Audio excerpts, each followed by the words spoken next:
క్రీస్తు ఈ లోకంలో మన కొరకు వచ్చి ఆయన ఏం చేశాడంట? క్రీస్తు శ్రమ మన పాపానికి పరిహారము కొరకు వచ్చినదిగా మనం. ఎలా పరిహారము? ఆయన మన కొరకు శ్రమ పడ్డాడు. మనం అబద్ధికులుగా ఉన్నా, మనం అత్యాశపరులుగా ఉన్నా, మనం ఈ లోక సంబంధమైనటువంటి దురాశలో నిండిపోయినా మనల్ని విడిచిపెట్టట్లేదు దేవుడు. అలాంటి స్థితిగతులు ఉన్నటువంటి మనలను మన కొరకు ఆయన మొదటిగా ఎందుకు వచ్చాడంట? శ్రమ పడటానికి వచ్చాడు. ఆయన శ్రమ పడేటువంటి వాడుగా ఉన్నాడు. యెషయా గ్రంథము 53వ అధ్యాయము 4-5 వచనాలు మనం చూసినట్లయితే, నిశ్చయముగా అతడు మన రోగములను భరించి మన యొక్క వ్యసనములు వహించెను. ఆయన మొత్తబడిన వాడిగాను, దేవుని వలన బాధింపబడిన వాడుగాను, శ్రమ నొందిన వాడిగాను మనం అతనిని ఎంచితిమని దేవుని యొక్క వాక్యము.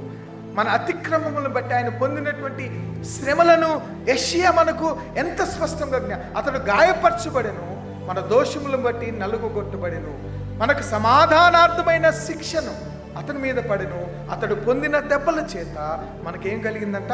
స్వస్థతలు కలుగుచున్నదని దేవుని వాక్యం. మనము అబద్ధపు లక్షణాలు కలిగిన, ఆయనను ఎదిరించే లక్షణాలు కలిగిన ఆయన మాత్రము మనకు పరిహారం ఇవ్వటానికి తన కుమారుని లోకానికి. ఆ శ్రమ పరిహారం ఎలా ఉన్నదంటే, ఆ శ్రమ పరిహారము శ్రమ పడే లక్షణాలు. ఆయన గాయపరచబడ్డాడు, ఆయన నలుగుగొట్టబడ్డాడు, మన కొరకు ఆయన సిలువకు ఎక్కినటువంటి వ్యక్తిగా మనం చూస్తున్నాం.